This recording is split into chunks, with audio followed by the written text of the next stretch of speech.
On a winter evening in Washington, the table is set with precision. Crystal glasses catch the light.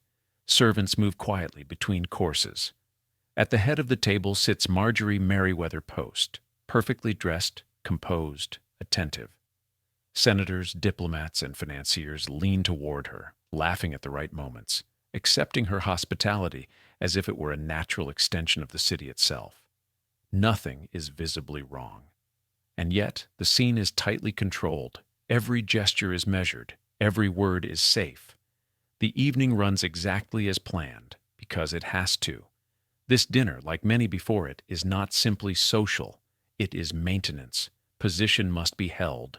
Impressions must be managed. Any deviation would be noticed. Marjorie has inherited more than wealth. She has inherited visibility, obligation, and a set of expectations that leave little room for error. The house belongs to her, but the rules inside it do not.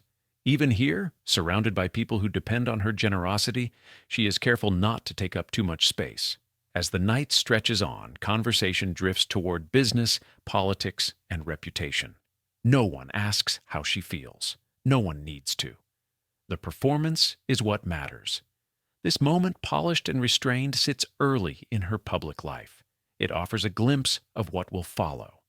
A life defined by control, by carefully chosen alliances, and by a growing distance between what wealth provides and what it quietly withholds. From here, the story moves backward, into the expectations that shaped her long before she ever hosted a table like this. Marjorie was born into a house where time was measured, not felt. Her earliest days unfolded under the authority of her father, C.W. Post, a man who built an empire on precision, of diet, of routine, of belief.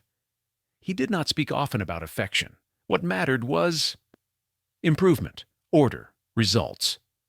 The Post household ran according to schedules pinned to walls and expectations spoken plainly. Meals were timed. Sleep was regulated.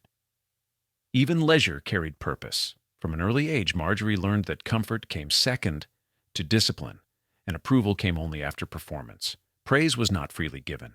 It had to be earned, and then earned again. Her father watched closely. He tracked her posture, her speech, her habits. Any sign of weakness was corrected quickly, sometimes publicly, sometimes in silence that lasted longer than words. Illness, especially, was treated as something to be overcome rather than endured. When Marjorie fell sick, the response was not concern, but adjustment. New regimens, stricter rules, tighter control. Health was a responsibility. Failure to maintain it suggested moral lapse. There were tutors, of course, languages, etiquette, history, but education in the Post household went beyond books. Marjorie was trained to be observed. She was taught how to enter a room, how to sit without fidgeting, how to listen without interrupting.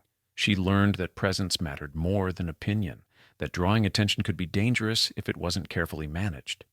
C.W. Post believed deeply in self-made success, even as his daughter grew up surrounded by wealth that most Americans could not imagine. This contradiction shaped their relationship. He expected gratitude without indulgence. He demanded resilience without softness. When Marjorie sought reassurance, she was often met with instruction instead. There are letters from this period, brief, efficient, rarely emotional.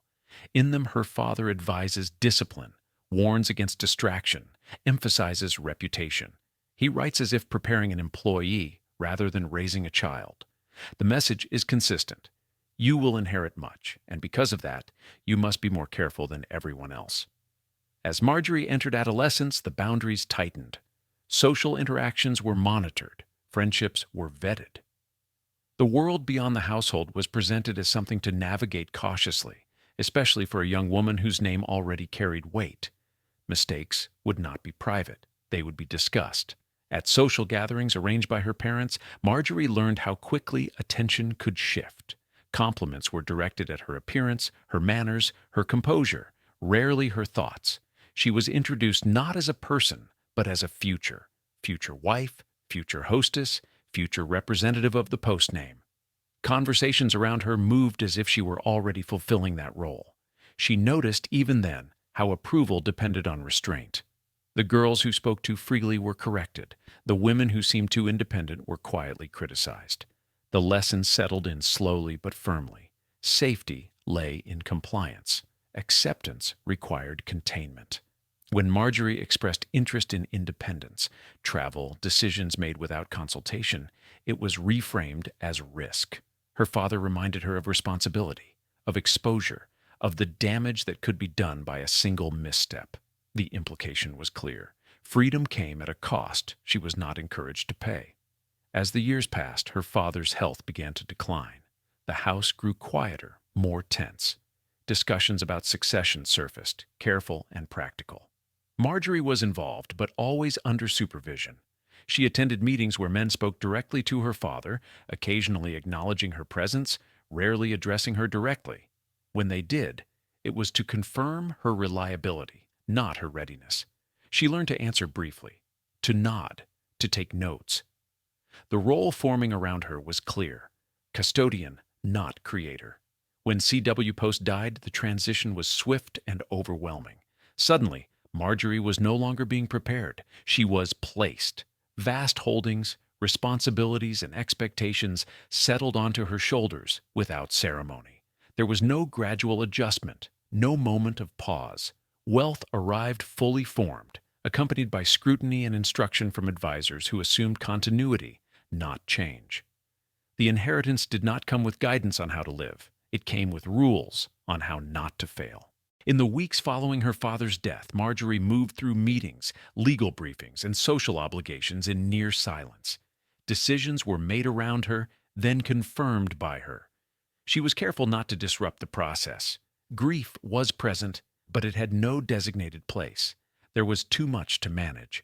At public appearances, she was praised for her composure, for stepping into responsibility, for being steady. The compliments followed a familiar pattern: approval tied to restraint. No one asked what she wanted. They assumed the answer was already known. The habits formed in childhood now governed her adult life. She trusted systems more than instincts. She relied on structure to keep uncertainty at bay. When faced with choices, she deferred to expectation. It was safer that way. But this safety carried a cost. Decisions made to preserve stability began to shape relationships that felt distant, transactional, and carefully staged. Emotional risk became something to avoid rather than confront.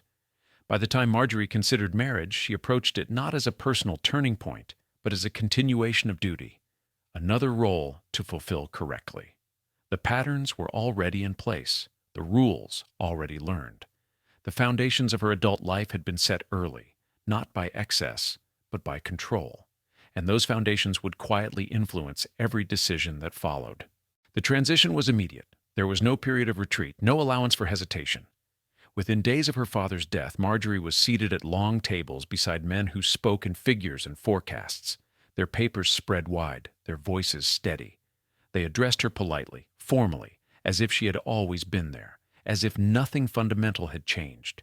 The inheritance was vast and complex. Companies, properties, trusts, staff. Each asset arrived with instructions, warnings, and expectations already attached. Lawyers explained contingencies. Advisors outlined risk. Family acquaintances appeared with suggestions they framed as concern. Every conversation assumed continuity. The empire must continue. Stability must be preserved. What no one offered was insulation. Marjorie moved into her new role without ceremony. Public statements were drafted quickly, appearances scheduled. Her name appeared in newspapers beside words like responsibility and legacy. She was praised for stepping forward, for appearing calm. The approval was familiar. It came when she followed the script. Behind closed doors, the days stretched long. Meetings filled the hours, but they were rarely hers. Decisions arrived pre-shaped, guided by precedent and caution. When she hesitated, advisors reassured her by narrowing options, presenting the safest path as the only sensible one. Risk was discouraged. Innovation was unnecessary. Her role was preservation. The wealth provided protection from material uncertainty, but it offered no refuge from exposure. Every move was visible. Every choice was interpreted. When Marjorie expressed discomfort with the pace or the scrutiny, she was reminded, gently, repeatedly, that this was the cost of inheritance. Her father had carried it. Now she would. She learned quickly which questions were welcome and which were not. Financial inquiries were acceptable. Structural ones were encouraged. Personal boundaries were less so. Her time was treated as available. Her presence was requested rather than asked for. Declining an invitation required justification. Absence invited speculation. Social obligations expanded alongside financial ones. Dinners, charity events, introductions to influential families. Each appearance reinforced her position while tightening the net of expectation. She was no longer simply herself. She was a symbol of continuity, of reassurance to markets and society alike. At these gatherings, Marjorie was observed carefully. Her demeanor, her dress, her companions. Small deviations were noted. A conversation held too long with the wrong person. A decision deferred rather than announced. The scrutiny was quiet but constant. Letters from this period reveal a growing reliance on advisors. She seeks confirmation often, not of outcomes, but of appropriateness. Is this acceptable? Would this be wise? The language is cautious, deferential. The voice of someone aware that mistakes will not be forgiven easily. The house she lived in grew larger, more formal. Staff numbers increased, privacy decreased, rooms were assigned functions. Personal space became scheduled space. Even moments alone were interrupted by reminders, requests, and expectations. Marjorie began to retreat inward, not dramatically, not visibly, simply by narrowing the range of her emotional engagement. She spoke less about preference and more about obligation. She listened carefully, responded briefly, and avoided confrontation. These habits, formed early, now hardened under pressure. The wealth that surrounded her was impressive, but it was also immovable. It anchored her to routines and roles that left little room for experimentation or failure. Where others might stumble and recover, she had no such margin.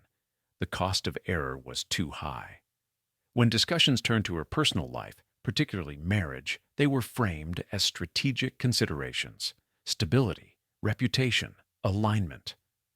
Advisors spoke of partnerships as extensions of the estate. Compatibility was discussed in terms of optics and influence. Emotional compatibility was assumed to follow, or not matter. Marjorie did not resist this framing. It matched what she had been taught. Decisions were safest when they aligned with expectation. Desire was unreliable. Structure was dependable. As months passed, the sense of being carried along by momentum grew stronger. The inheritance had given her authority, but it had also narrowed her path. Each decision reinforced the last, creating a pattern that became difficult to disrupt. There were moments, brief, undocumented, when she questioned the direction, when the scale of responsibility felt less like opportunity and more like enclosure. These moments passed quickly, crowded out by meetings and obligations that left little space for reflection. Publicly, she appeared composed, capable, assured.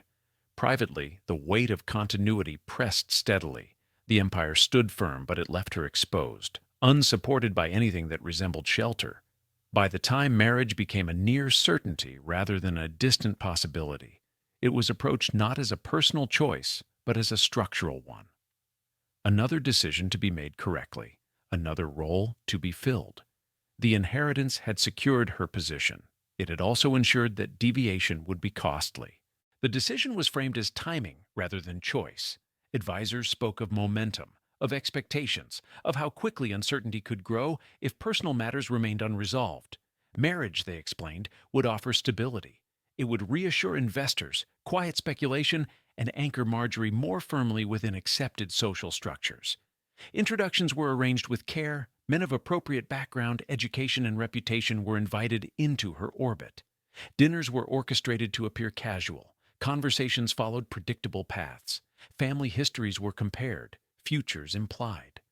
Marjorie observed these encounters with practiced attentiveness. She listened more than she spoke. She noted how easily discussions drifted toward her responsibilities rather than her interests. The men asked about her father's legacy, her plans for the company, her views on stewardship. Few asked about her habits, her preferences, or her inner life. When she met Edward Close, the alignment was immediately apparent to those around her.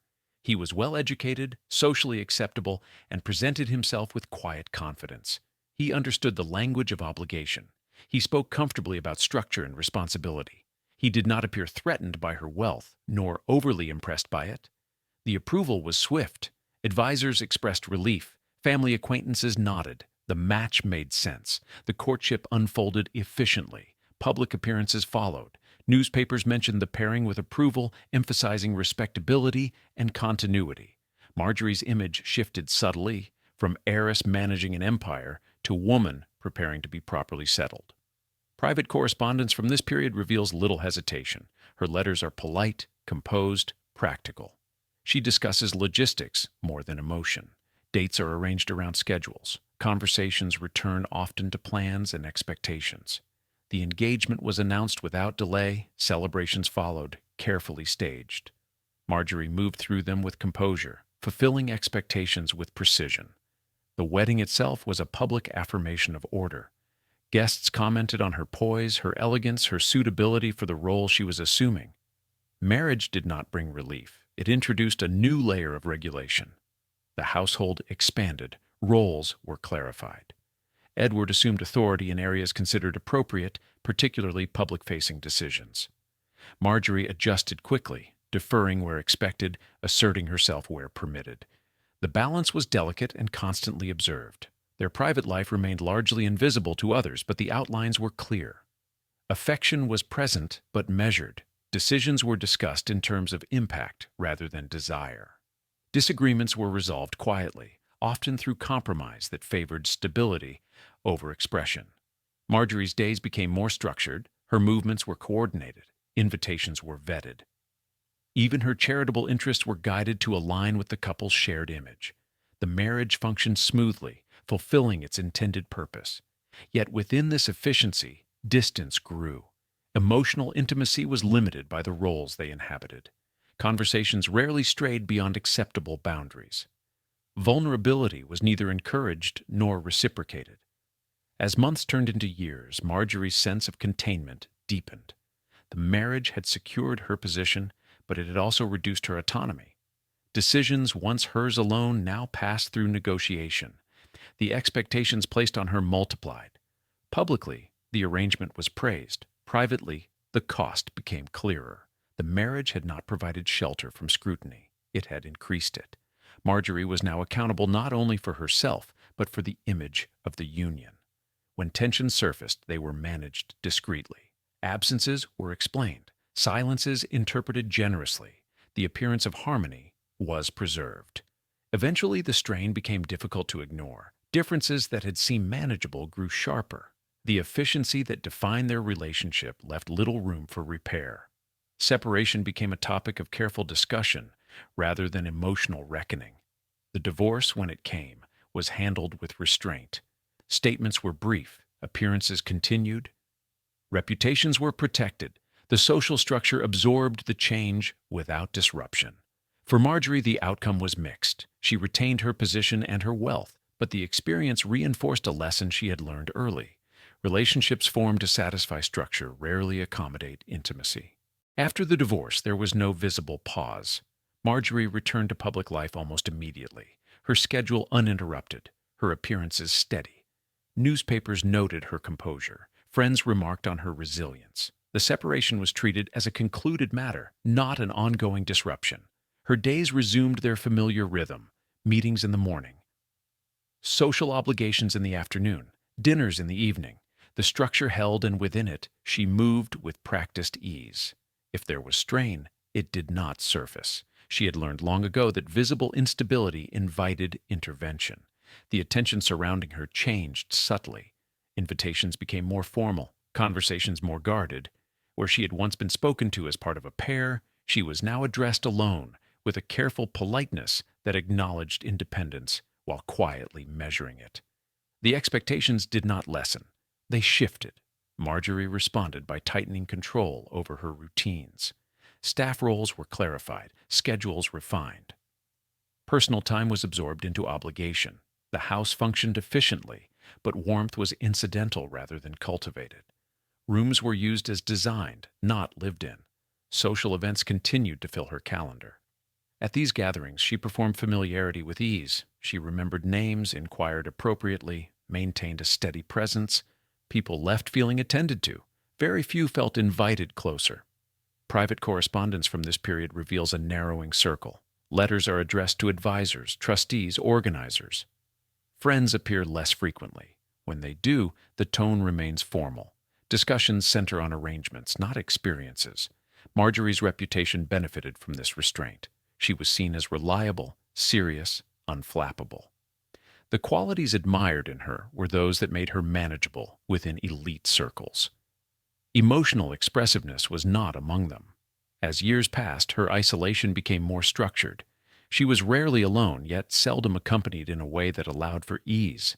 Conversations were purposeful, relationships transactional. Even leisure carried expectation. Charity events, cultural sponsorships, carefully chosen travels. When she did seek companionship, it followed familiar patterns. Introductions were arranged, suitability assessed. The focus remained on alignment rather than connection. Each interaction reinforced the idea that closeness required regulation. Marjorie began to rely more heavily on intermediaries. Messages were delivered through assistants. Meetings were delegated where possible. This created efficiency, but it also increased distance. Direct engagement became rare, reserved for moments deemed necessary. The private cost of this arrangement surfaced quietly. Illnesses were treated promptly, efficiently, and without complaint.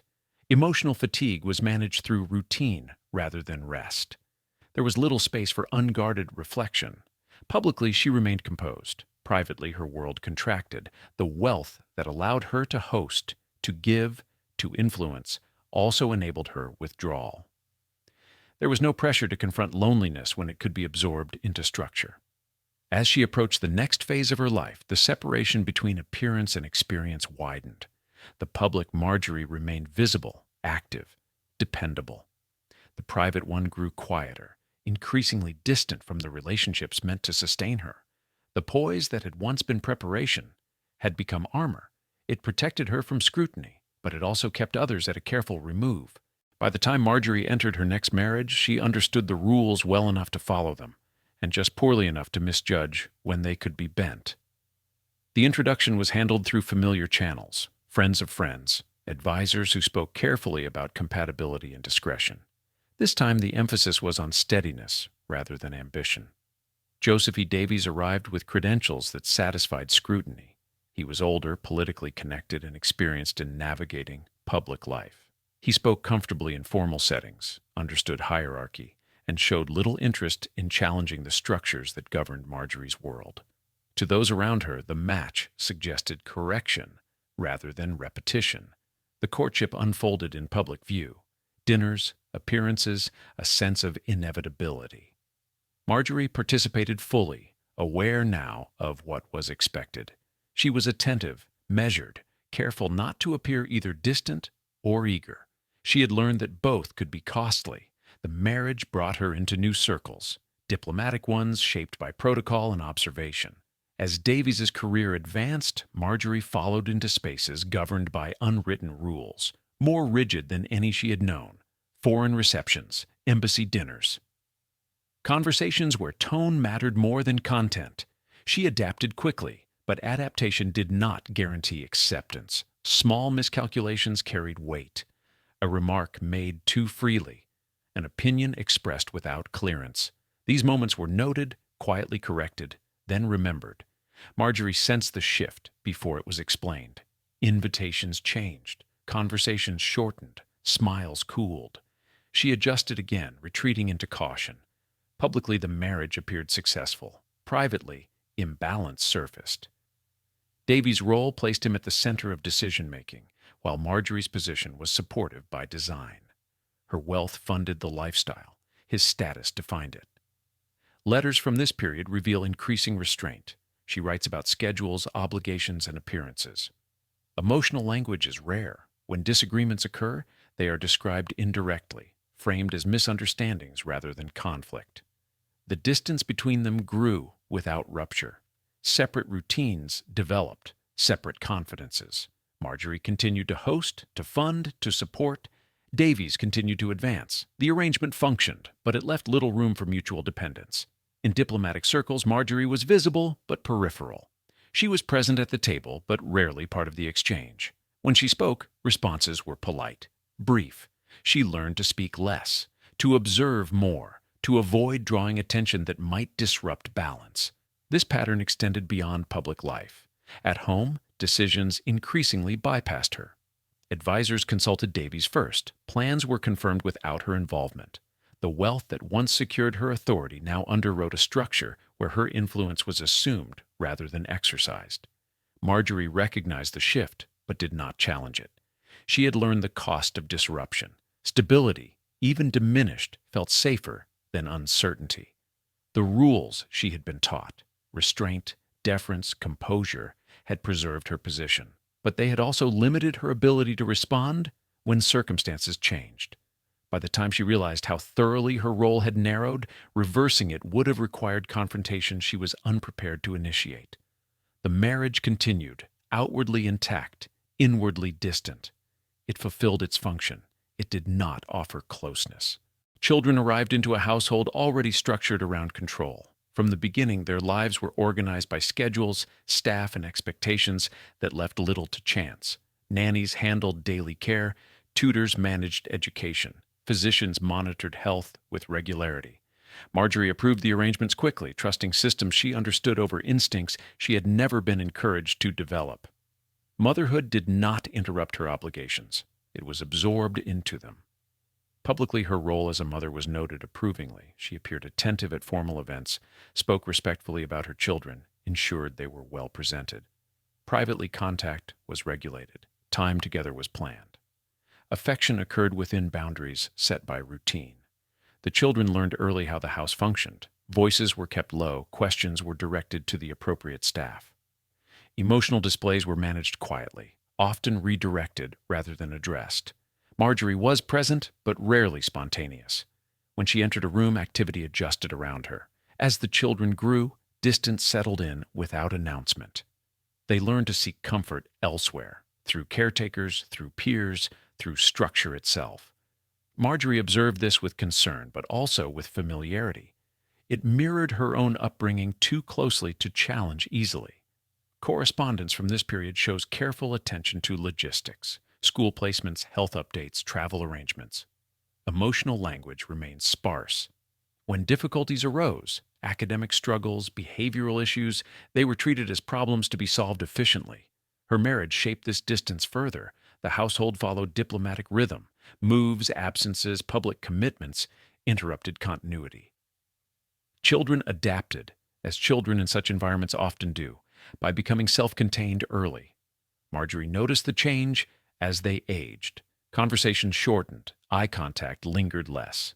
Affection became formal. She responded by providing more. Better schooling, broader opportunity, increased security, believing provision could substitute for presence. Conflicts were rare, but silence grew. When tensions surfaced, they were mediated through staff or discussed in abstract terms. Direct confrontation was avoided. The rules of composure held. By adolescence, emotional separation had hardened. The children occupied defined roles within the household, but intimacy remained limited. Marjorie's authority was clear. Her closeness was not. She remained attentive to appearances. Public moments were carefully staged. Private ones remained constrained. The structure she relied on to maintain order had quietly absorbed the relationships meant to outlast it. The calendar moved forward without interruption. Even as the country entered periods of economic strain, Marjorie's world retained its order.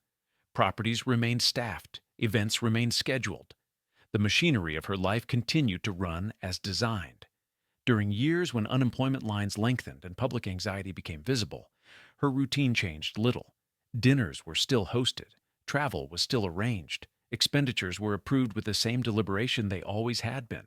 The difference lay not in action, but in contrast. Newspapers began to juxtapose images. Breadlines appeared on one page, society columns on another. Marjorie's name surfaced in both contexts, though rarely connected directly. She was known as generous. She was known as responsible. The scale of her resources, however, was difficult to reconcile with the conditions many now faced. Advisors encouraged visibility. Philanthropy, they explained, was not only appropriate, but necessary. Contributions were announced, causes selected carefully, institutions benefited. The gestures were substantial, but they followed familiar channels: established organizations, formal structures, controlled distribution. Marjorie approved these efforts without hesitation. Giving had always been part of her role. It reinforced order. It demonstrated responsibility. It allowed her to act without stepping outside the systems she trusted. What she did not do was change her proximity. The distance between giver and recipient remained intact. Funds moved through committees. Decisions were made at remove. The hardship remained abstract. At public events, she spoke of obligation and continuity. Her language was careful, non-committal. She did not speak of sacrifice. Her own lifestyle showed little evidence of it. Advisors did not suggest restraint. Stability, they argued, was reassuring. Privately, Marjorie observed the shift in tone around her. Conversations became cautious, praise more measured. The admiration she had once received now carried an edge of scrutiny. She responded by tightening control over her public image, limiting unscripted interaction. The contrast deepened over time. Her houses remained insulated from the uncertainty beyond their gates. The routines inside continued uninterrupted. Staff remained employed. Comfort remained available. The hardship existed elsewhere. Marjorie was not indifferent. She approved more donations. She expanded programs. But these actions followed patterns that preserved hierarchy and distance. The giving reassured institutions more than individuals.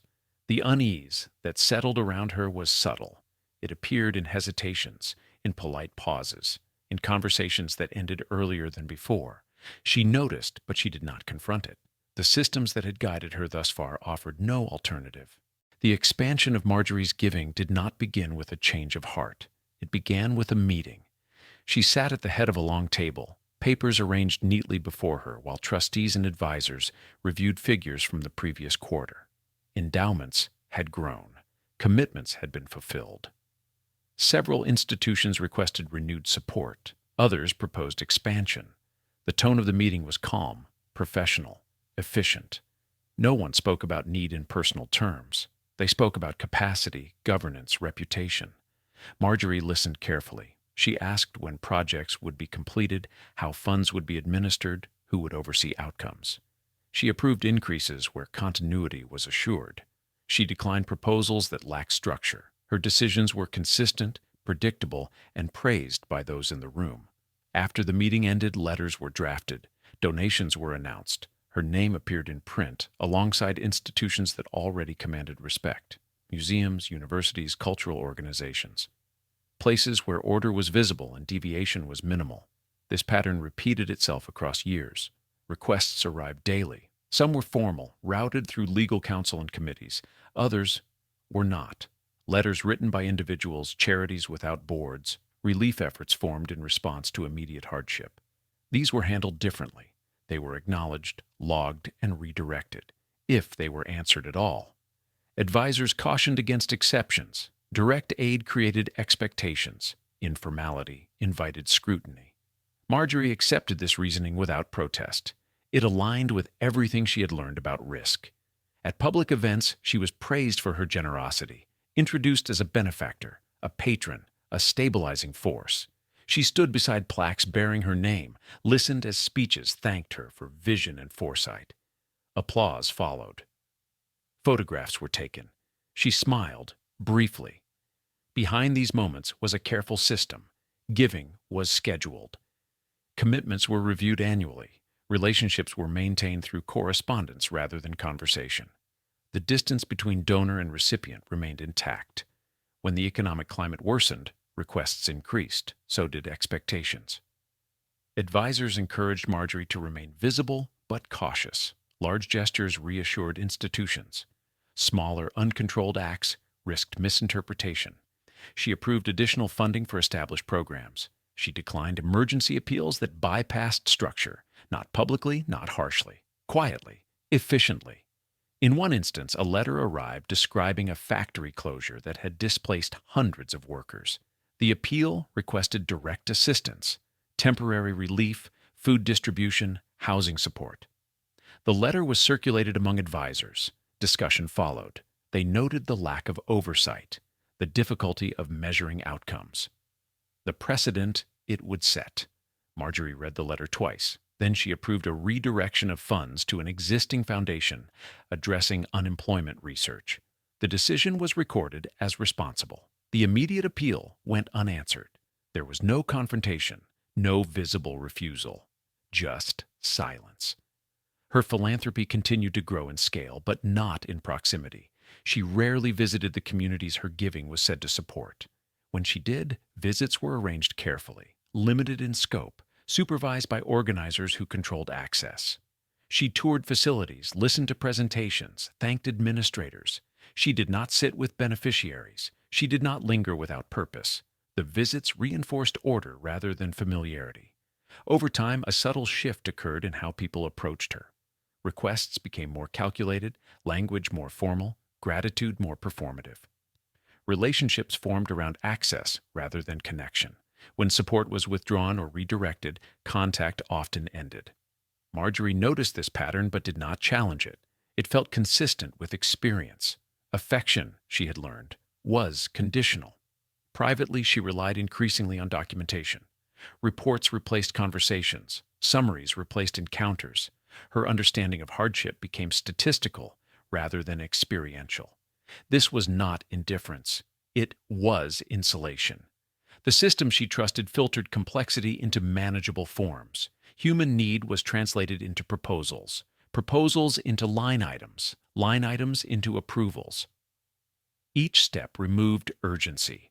As years passed, her name became synonymous with generosity that was reliable but impersonal. Institutions flourished under her patronage. Buildings expanded. Programs endured. Her presence remained peripheral. There were moments when this distance became visible. At one event, a recipient attempted to speak to her directly, bypassing protocol. The exchange was brief and awkward. An assistant intervened. Apologies followed. The schedule resumed. Marjorie did not comment on the incident, but afterward access was tightened further. Interactions were managed more carefully. Her giving reinforced legitimacy, but it did not invite challenge. It maintained hierarchy. It preserved control. By now, the pattern extended beyond philanthropy. Relationships of all kinds followed similar rules. Structure first, emotion second, if at all. The wealth that allowed her to give its scale also allowed her to avoid discomfort. She never had to confront suffering directly. The systems absorbed it. As recognition accumulated, so did isolation. Gratitude came filtered. Criticism came muted or indirect. Genuine engagement remained rare. By the end of this period, Marjorie's generosity had become inseparable from distance. It sustained institutions. It did not dissolve barriers. The moral blind spot was not cruelty. It was containment. And containment, once perfected, is difficult to escape. Appointments were added to the calendar, then extended. A physician began visiting the house rather than scheduling office visits. The language around her health remained careful. Monitoring, management, precaution. No one used words that suggested vulnerability. The routine absorbed it. Marjorie accepted the changes without resistance. She was accustomed to accommodation. Schedules could be revised, rooms reassigned, meals altered. The house adapted smoothly, as it always had. What mattered was continuity. Publicly, nothing changed. Appearances continued, events were attended. When fatigue showed, it was attributed to travel or obligation. She did not correct the explanation. Composure had long since become reflex. Privately, her days narrowed. Meetings were shortened, travel reduced, decisions increasingly passed through intermediaries. Advisors framed these changes as efficiency rather than limitation. Marjorie agreed. Delegation had always been encouraged. This was simply refinement. But something else shifted alongside it. Access. Conversations that once took place directly now arrived summarized. Reports replaced discussion. Recommendations came pre-filtered. When Marjorie asked questions, the answers were precise but brief. The flow of information narrowed, and with it, her involvement. She noticed the difference most clearly in moments meant to be personal. Visits from friends became less frequent, then less spontaneous. Invitations were accepted selectively. When she declined, explanations were given on her behalf. Fatigue, scheduling conflicts, prior commitments. She rarely corrected them. Health, like wealth, introduced another layer of insulation. As physical stamina declined, emotional effort followed. She conserved energy by limiting engagement. Conversations stayed formal. Encounters remained purposeful. The distance that had once been strategic now felt necessary. Medical routines entered daily life, treatments scheduled, observations recorded, progress measured. The language mirrored that of her philanthropy: outcomes, compliance, management. The body became another system to regulate. She followed instructions precisely, adjusted habits, accepted limitations. Control, even partial, offered reassurance. There were moments when frustration surfaced, delays, cancellations. The frustration was contained, expressed briefly, then dismissed. Displays of irritation felt wasteful, inefficient. Public appearances required more preparation, seating arrangements considered, lighting adjusted, movement minimized. The performance demanded more effort, but she maintained it. Observers noticed little beyond a slight reserve. Her reputation remained intact, dependable, composed. Inside the house, staff adjusted quietly. Routines tightened, interactions softened, voices lowered. The environment grew more controlled, less dynamic. The house functioned, but it no longer breathed. Marjorie spent more time alone, not by choice, but by design. Rest required solitude. Solitude became habit. The line between necessity and preference blurred. Correspondence from this period shows increased brevity. Letters once written personally were now dictated or signed. The tone remained formal. Emotional language receded further. Her children visited less often. When they did, encounters were structured, time allocated, topics avoided, concern expressed indirectly. The distance established years earlier now felt fixed. She noticed the absence but did not address it directly. Initiating such conversations would have required vulnerability she had never practiced. Silence felt safer. As health imposed limits, legacy planning intensified. Advisors reviewed assets. Documents were updated, decisions formalized. The process was meticulous, deliberate, forward-looking. Marjorie engaged fully. Planning offered purpose. It was an arena where clarity still existed. Discussions focused on preservation, on continuity, on ensuring that what she had built would remain orderly after her involvement ended. Emotional considerations were secondary. When questions arose about personal wishes, how she wanted to be remembered, what mattered most, the answers returned to structure, institutions, collections, systems that could endure. Health declined incrementally. Each adjustment felt minor. Together they reshaped daily life. She relinquished activities quietly. A dinner no longer hosted. A trip deferred indefinitely. These absences accumulated without announcement. The world adjusted around them. Public recognition continued, honors awarded. Acknowledgments issued. Marjorie received them with restraint, aware that participation now carried cost. She accepted selectively. In private moments, the sense of contraction was unmistakable. The circle of engagement had narrowed to routines, reports, and care. The distance she had cultivated now enclosed her. Control remained, but autonomy diminished. Decisions still bore her name, but many arrived pre-shaped. The authority she retained was symbolic as much as functional. She did not protest this shift. Protest implied resistance. Resistance implied uncertainty. She preferred order. As the years advanced, the cracks behind the image widened, not visibly, structurally. The systems that had once protected her now limited her movement within them. The distance she had used to maintain composure now reduced connection. The insulation that shielded her from discomfort now amplified isolation. The distance did not announce itself. It accumulated. Visits that once followed predictable rhythms became irregular. When they did occur, they were arranged through assistants, confirmed days in advance, limited in duration. The house prepared, rooms were set, schedules adjusted. The encounters unfolded smoothly, efficiently, and without warmth. Marjorie noticed the change in small ways first. Conversations ended earlier than expected. Questions went unanswered. Updates arrived late or not at all. When she asked about school, work, or plans, the responses were brief, factual, carefully neutral. She told herself this was normal. Children grew older. Lives expanded outward. Independence required space. The explanation was reasonable, did not require confrontation. Inside the house, the routines adapted again. Family dinners were replaced by separate meals, common rooms were used less frequently. The spaces designed to gather became transitional rather than communal. Movement through the house grew quieter. When conflicts arose, they surfaced indirectly. A legal inquiry, a schedule change made without consultation, an absence explained after the fact. Each instance was small enough to dismiss, but together they formed a pattern Marjorie could not ignore. She responded as she always had, by formalizing. Trusts were reviewed, expectations clarified, communication routed through advisors. Emotional uncertainty was replaced with documentation. If closeness could not be restored, clarity would have to suffice. Her children interpreted these actions differently. Where Marjorie saw responsibility, they saw control. Where she intended protection, they felt distance reinforced. The gap widened, fed by misunderstanding and silence. Attempts at reconciliation were tentative and brief. Invitations extended politely, responses delayed.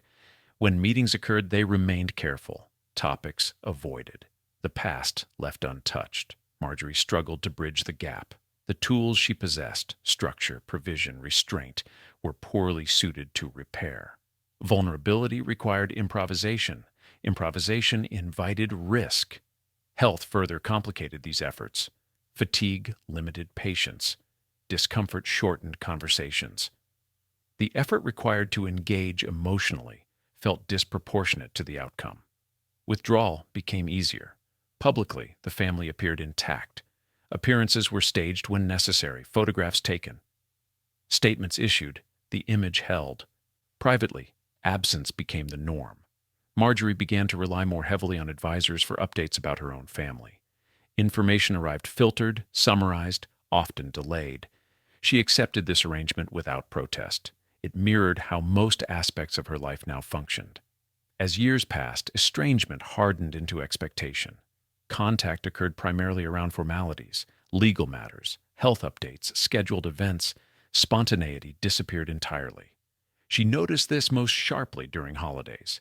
The house remained staffed, decorations were arranged, meals prepared, but attendance was uncertain. Often it did not materialize. She spent these occasions alone, not visibly distressed, but undeniably aware. The absence carried weight, even when unacknowledged. When she did express concern, it was indirect, questions framed as logistics rather than longing, statements softened by formality.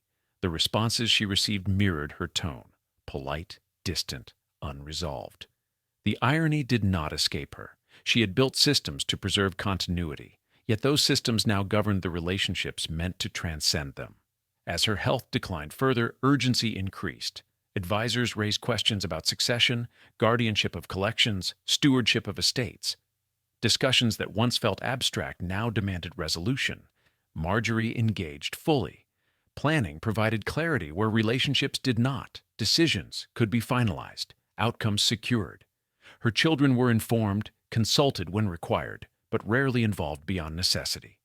The separation shaped these processes as much as any legal consideration. The estrangement was not marked by confrontation or scandal. It was quieter, more enduring. A gradual disengagement reinforced by habit and misunderstanding. By the time questions of legacy moved from theory to necessity, Marjorie was already accustomed to planning alone. Meetings were scheduled with increasing frequency. Lawyers, trustees, curators, accountants, each arrived with binders, drafts, and timelines. The conversations followed a familiar rhythm. What would be preserved, what would be transferred, what could be controlled after her absence. The language was technical, precise, reassuring. There was comfort in that. Her properties were reviewed one by one. Some were still active residences, others had become symbolic, maintained, staffed, but rarely lived in. Decisions were made about their future use, donation, sale, conversion into institutional space. Each option weighed for stability rather than sentiment. Marjorie listened carefully. She asked about upkeep, governance, long-term feasibility. Rarely did the discussion touch on memory or attachment. When it did, it was redirected quickly. Emotion complicated clarity. The question of heirs arose repeatedly, framed delicately. Advisors spoke of continuity, Stewardship, responsibility. They avoided personal language. Marjorie appreciated the restraint. Her children were mentioned in legal terms rather than relational ones. Entitlements outlined, boundaries defined, conditions attached. The arrangements were thorough, equitable by measure, distant in tone. There was no dramatic exclusion, no public disinheritance, just careful limitation. Marjorie justified these decisions internally as prudence. Estrangement made direct succession risky. Institutions, she believed, offered permanence that individuals could not guarantee. Collections would be preserved. Programs would continue. Her name would remain attached to order rather than dispute. When advisors raised concerns about resistance, about whether institutions would accept certain properties or collections, Marjorie addressed them directly. Agreements were negotiated, conditions imposed. Oversight retained where possible. She preferred certainty, even if it came at the cost of flexibility. The process revealed another truth she did not voice. The scale of what she owned now exceeded the scale of her relationships. Decisions that might have been intimate became administrative. Legacy had grown too large to be personal. As documents accumulated, so did a quiet sense of imbalance. The effort devoted to managing assets far exceeded the effort required to manage absence. No one questioned this ratio. It seemed natural. When discussions turned to personal wishes, how properties should be used, how collections displayed, Marjorie spoke clearly. She outlined preferences in detail. The instructions were specific. The tone remained formal. These directives were received respectfully, but not always enthusiastically. Institutions hesitated. Some properties were costly to maintain, some conditions restrictive. Negotiations followed. Marjorie noticed the shift in posture.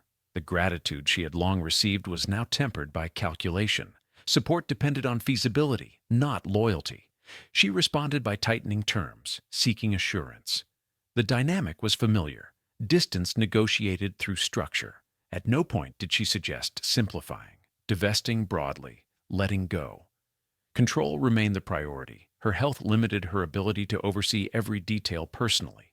More decisions were delegated, more authority transferred temporarily, then permanently. She monitored the process through reports and summaries. The sense of authorship diminished. Plans bore her name, but execution occurred elsewhere. She accepted this, telling herself it was inevitable. When questions arose about her personal effects, items without clear institutional value, the discussion stalled. These objects carried memory rather than function. Advisors suggested distribution, donation, or disposal. Marjorie deferred. These decisions felt different, less manageable. They were postponed, then quietly excluded from priority lists. The tangible remnants of her private life receded into storage, unaddressed. The contrast was stark. Assets with monetary or cultural value received meticulous attention. Personal artifacts lingered without resolution. This imbalance did not trouble her openly, but it lingered. As legacy planning advanced, the absence of heirs became increasingly visible, not as scandal, but as logistical complication. Institutions asked who would advocate after her death, who would enforce conditions, who would arbitrate disputes. Trustees were appointed, layers added, systems expanded. Each addition reinforced the same truth. Legacy had become something that required defense. Marjorie engaged fully in this effort. It gave shape to her remaining time. Purpose replaced intimacy. Planning replaced conversation. There were moments when advisors suggested reconciliation, softly, indirectly. A more integrated succession, they hinted, might simplify matters. Marjorie acknowledged the suggestion without comment. She did not pursue it.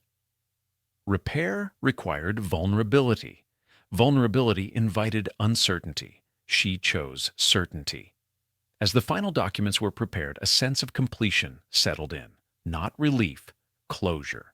She had done what she could to ensure order, to prevent erosion, to preserve structure. Whether anyone would feel connected to that structure was a question left unanswered. The first signs did not arrive as refusals. They arrived as delays. Responses to her letters came later than expected. Meetings were postponed, then rescheduled with shorter agendas. Institutions that had once deferred readily now asked for revisions, clarifications, feasibility studies. The language remained respectful, but the tone shifted. Commitment became conditional. Marjorie noticed the change in cadence. It was familiar. She had seen it before in other contexts, when alignment weakened, when enthusiasm cooled, when obligation gave way to calculation. The difference now was proximity. These were institutions she had supported for decades, places that bore her name, causes she had preserved through lean years. She requested updates. Reports arrived thick with analysis and light on assurance.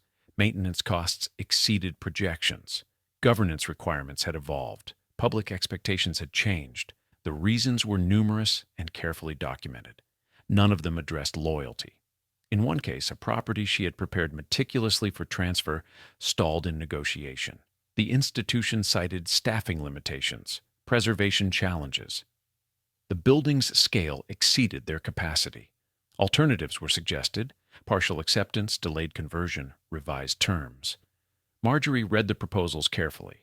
They diluted the conditions she had set. Oversight would be shared, naming rights adjusted, control reduced. She declined. The response was polite, final, and quiet. Discussions ended without confrontation. The property remained hers, maintained at cost, unused. Similar patterns followed elsewhere. Collections required curatorial investment that institutions hesitated to guarantee. Endowments were welcomed, but restrictions questioned. The structures she had designed to preserve intent now impeded acceptance. Advisors explained the reality gently. Times had changed. Flexibility was expected. Unconditional gifts were easier to manage. Conditions complicated administration. Marjorie listened without interruption. She did not argue. She requested alternatives that preserved order. Few satisfied her criteria. What unsettled her was not rejection itself, but the manner of it. There were no appeals, no efforts to renegotiate deeply. When terms did not align, institutions moved on. Her devotion had not created dependence, it had created options. As negotiations faltered, recognition slowed. Invitations diminished. Events once centered around her support now proceeded without it. New benefactors emerged. New priorities took shape. Marjorie observed this shift from a distance. She was no longer central to the continuity she had funded. The systems endured, but they no longer revolved around her. She responded by reinforcing structure. Additional trustees appointed. Conditions refined. Documentation expanded. If acceptance was uncertain, control would be maintained. But control without participation offered little reassurance. The contrast between effort and outcome became difficult to ignore. Decades of careful giving had built institutions strong enough to decline her terms. Her support had succeeded, at the cost of leverage. She did not express resentment publicly. Privately, she revised plans. Assets were reassessed. Some transfers were withdrawn. Others redirected to smaller organizations willing to accept conditions. These relationships were newer, less established, more compliant.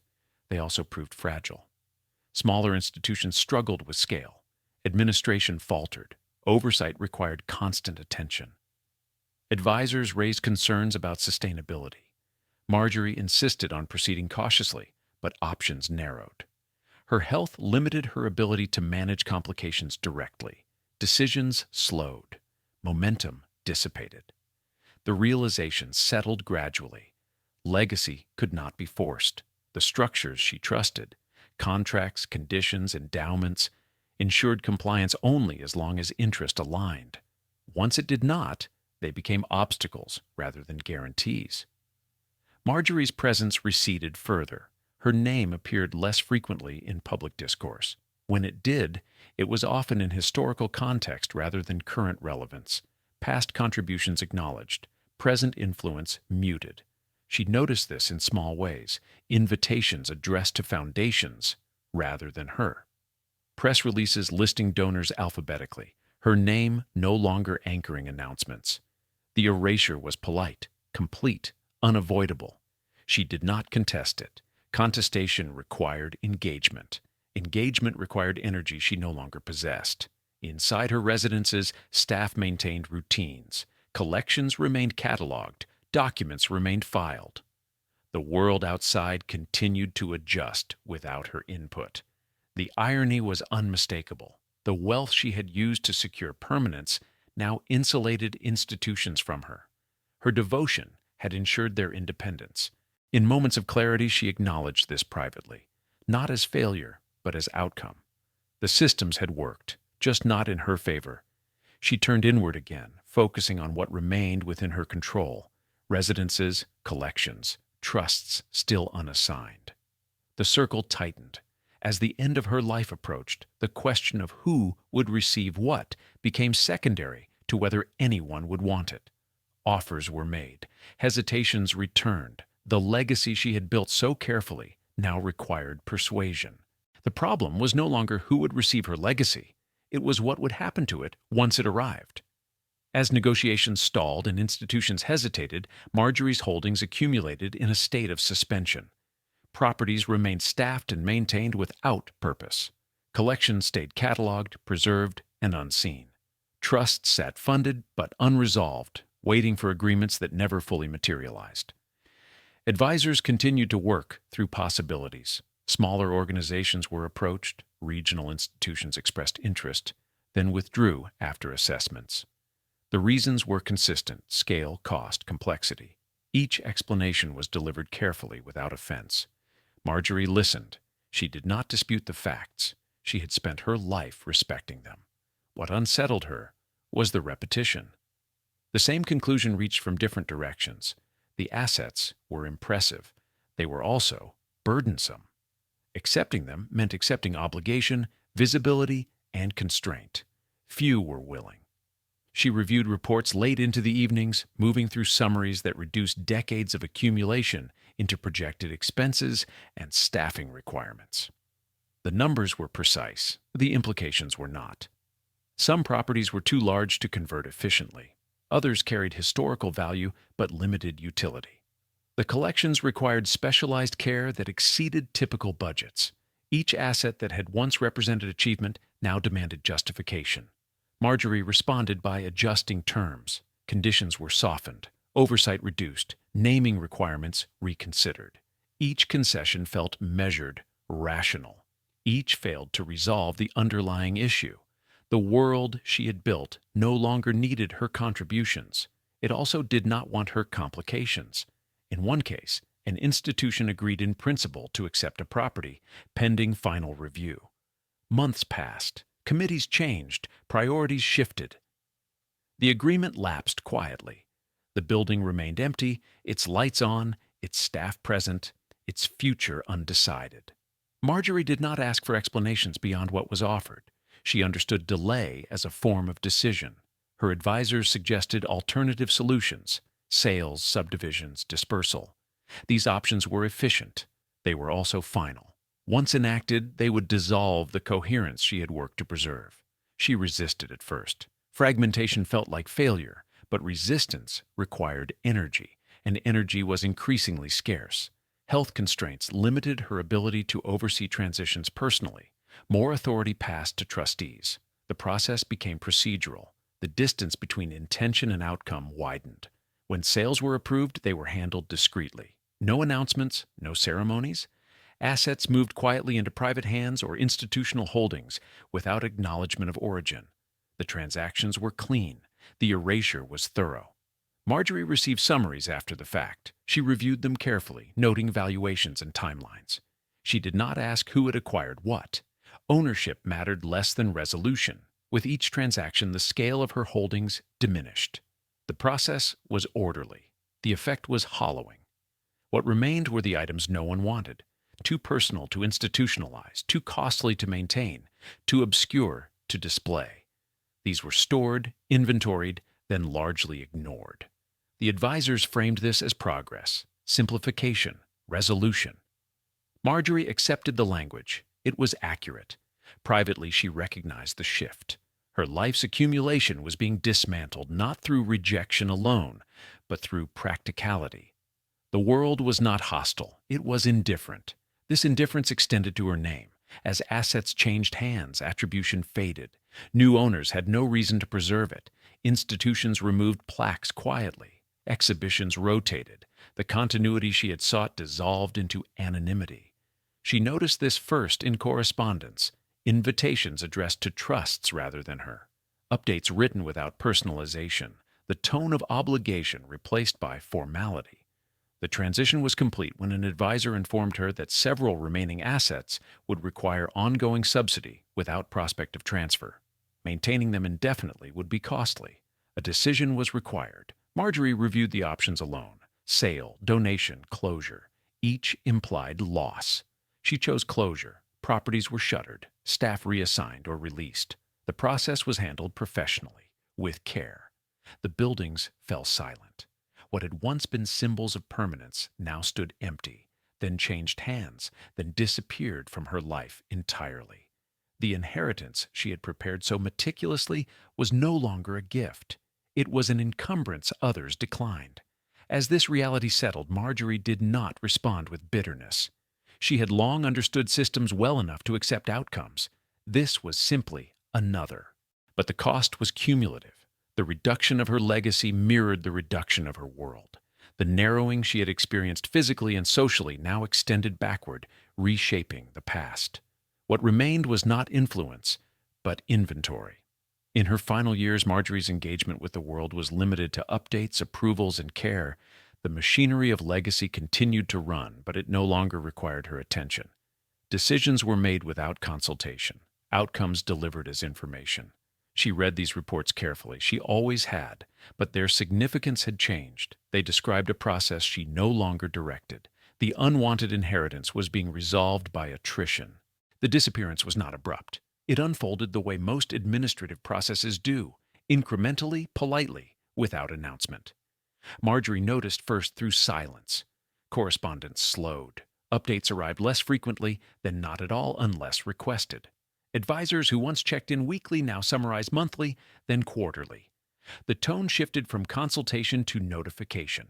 Decisions were still executed in her name, but increasingly without her involvement.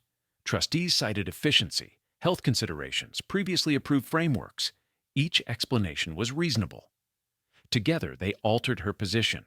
She was no longer directing the process, she was confirming it. Her schedule reflected the change. Meetings were shorter, some were canceled outright. When they did occur, agendas were narrow, focused on completion rather than direction. The conversations assumed alignment rather than sought it. Marjorie listened carefully. She asked questions where clarity was required. She rarely objected. Objection implied friction. Friction delayed resolution. The world beyond her residences continued to reorganize. Institutions updated branding. Programs evolved. New benefactors appeared. Her name remained present in records, but it no longer anchored activity. She noticed this during a rare public acknowledgement, an event marking an anniversary of an institution she had once supported heavily. The program mentioned her briefly, among several historical donors. There was no speech, no invitation to attend. The recognition was archival rather than active. She did not comment. At home, the environment grew quieter. Staff numbers reduced as properties closed or transferred. Familiar faces departed. New ones arrived temporarily to manage transitions, then left. Continuity dissolved into a series of handovers. Marjorie spent more time in a single residence. Rooms were closed off. Movement within the house narrowed. The scale of her surroundings no longer matched her needs. Care routines dominated the day. Medical visits, rest periods, short walks, meals planned for efficiency rather than pleasure. Conversation was functional. She accepted this with minimal resistance. The reduction mirrored the rest of her life. Less to manage, less to decide, less to maintain. There were moments when memory intruded, glimpses of earlier intensity, crowded rooms, formal dinners, negotiations that lasted hours. The contrast was striking, but she did not dwell on it. Dwelling served no purpose. What unsettled her most was not isolation, but irrelevance. The systems she had built now operated independently. They no longer required her judgment. The structures she trusted had absorbed her role completely. This realization arrived not as grief, but as recognition. She observed how quickly absence normalized, how easily meetings proceeded without her, how efficiently decisions were implemented in her stead. The competence was reassuring. It also confirmed that her presence had become optional. In moments of clarity, she acknowledged the irony. Control had been her safeguard. It had also ensured her replaceability. Her children remained distant. Communication, when it occurred, passed through intermediaries. Updates arrived indirectly, concern expressed politely. No urgency emerged. She did not attempt to bridge the gap. The time for that had passed. Attempts now would feel disruptive rather than restorative. Legacy planning continued in the background, but with diminishing stakes. Most outcomes were settled. What remained were details, refinements, confirmations. Marjorie approved them all. As her public presence receded, so did curiosity. Journalists did not call. Invitations ceased. The silence was complete and unremarkable. She understood this well. Visibility depends on function. Once function ends, attention moves on. The erasure was not punitive. It was procedural. She spent her days reviewing reports that described outcomes already determined. Properties sold, collections dispersed, trusts activated. Each document closed a chapter. She read every page. There was discipline in that, a final assertion of engagement. Even as influence waned, attention remained. The House staff noticed her withdrawal but did not comment. Care required calm. Questions were unnecessary. When she looked back, she did not search for mistakes. She had followed the rules as she understood them. She had preserved order. She had avoided chaos. The cost had been cumulative and quiet. The final stage did not arrive with collapse. It arrived with completion. Most decisions had already been made. Most assets reassigned, sold, or transferred. The systems Marjorie had built over decades now functioned with minimal input. The remaining work consisted of confirmations, signatures, and acknowledgments. Formalities that marked the end rather than shaped it. Her days followed a narrow rhythm. Care in the morning, brief reviews in the afternoon. Silence in between. The scale of her world had reduced to rooms she no longer crossed fully, conversations that rarely extended beyond necessity, documents that summarized outcomes she no longer influenced. She noticed the change in how people spoke to her, not disrespectfully, carefully. As one speaks to someone whose role has concluded, but whose presence remains. Explanations were simplified, options were framed narrowly. The assumption was not that she would disagree, but that she would approve. And she usually did. Wealth still surrounded her, but it no longer operated as power. It functioned as residue, maintained, managed, accounted for, but no longer directive. The authority it once conferred had dissolved into procedure. There were moments when this became unmistakable. A trustee informed her of a minor adjustment to an agreement, something that would have required her direct approval years earlier. Now it was presented as a courtesy update. The change had already been implemented. Reversing it would have caused delay. Marjorie acknowledged the information. She did not object. Another time, an advisor mentioned that an institution had revised how it referenced her contribution. The wording was more general now, aligned with current standards. Her name remained, but less prominently. She noted this silently. The erosion was subtle, but complete. Wealth had carried her through decades of relevance. Now it ensured an orderly exit. Her children were informed of developments as required. There were no disputes, no confrontations. The arrangements were clear enough to discourage them. Distance had achieved what conflict never did: finality. She did not interpret this as betrayal. It was consistent with everything that had come before. As her physical strength declined further, her engagement narrowed again. Documents arrived less frequently, meetings ceased, decisions moved entirely into the background. What remained was time. Time spent alone, not in contemplation, but in maintenance. She reviewed what arrived. She followed routines. She observed the slow conclusion of a life structured around continuity. In rare moments of reflection, she recognized the pattern clearly. Wealth had solved logistics. It had organized people. It had enforced order. It had insulated her from risk, from need, from uncertainty. What it had not done was create attachment. It had not ensured loyalty beyond utility. It had not preserved closeness once function ended.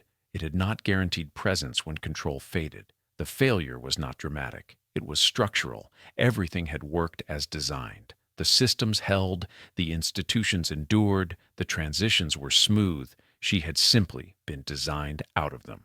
As the end approached, there were no public statements, no final addresses, no summations of meaning. The absence of spectacle felt appropriate. Her death was recorded efficiently. Notifications sent, procedures followed, the machinery activated. Obituaries noted her wealth, her philanthropy, her associations. They listed properties and contributions. They described her as influential, reserved, private. They did not describe intimacy. In the weeks that followed, the world adjusted quickly. Trusts executed, assets finalized, institutions moved forward. There were no disruptions. Her name appeared in historical records, in archives, in donor lists. It no longer guided action. The silence that followed was complete. This was the final irony.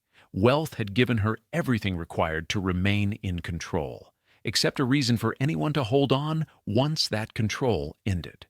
By the end of her life, nothing was missing, and nothing remained. The story does not end in scandal or redemption. It ends in resolution, order preserved, systems intact, influence concluded. What wealth failed to buy was not happiness or love or legacy. It failed to buy resistance to being quietly removed once it was no longer needed. And that failure unfolded exactly as it was built to, calmly, efficiently, and without protest. When Marjorie Merriweather Post was gone, nothing collapsed. The houses did not fall into disrepair. The trusts did not fracture into public disputes. The institutions she had supported did not falter. What she had spent a lifetime preserving continued forward with minimal interruption. That continuity would have pleased her. Records were filed, transfers completed, staff reassigned. Properties repurposed or absorbed quietly into other systems.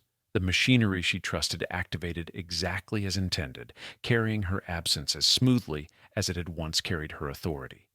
Public memory settled quickly into outline. An heiress, a benefactor, a figure of American wealth. The details thinned with time. What remained were inventories, endowments, and names etched into ledgers rather than relationships. There were no unanswered scandals, no dramatic reversals. The story closed the way it had been lived, through procedure rather than rupture. What lingers is not the scale of her fortune, but the shape of her disappearance. She had followed the rules faithfully. She had learned early that order ensured safety, that structure reduced risk, that control preserved dignity.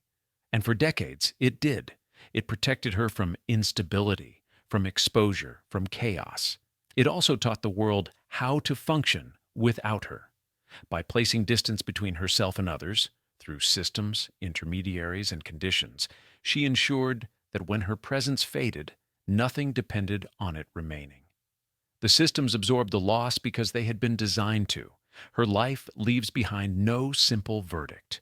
There is no single moment where everything turns wrong. No decision that clearly condemns or redeems.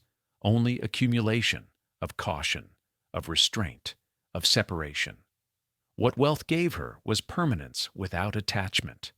What it could not provide was friction, the kind that slows erasure, that makes absence felt rather than processed. In the end, Marjorie Merriweather Post did not lose her legacy. She completed it. And in that completion lies the quiet unease at the center of her story. A life so carefully maintained that when it ended, the world barely had to pause to continue.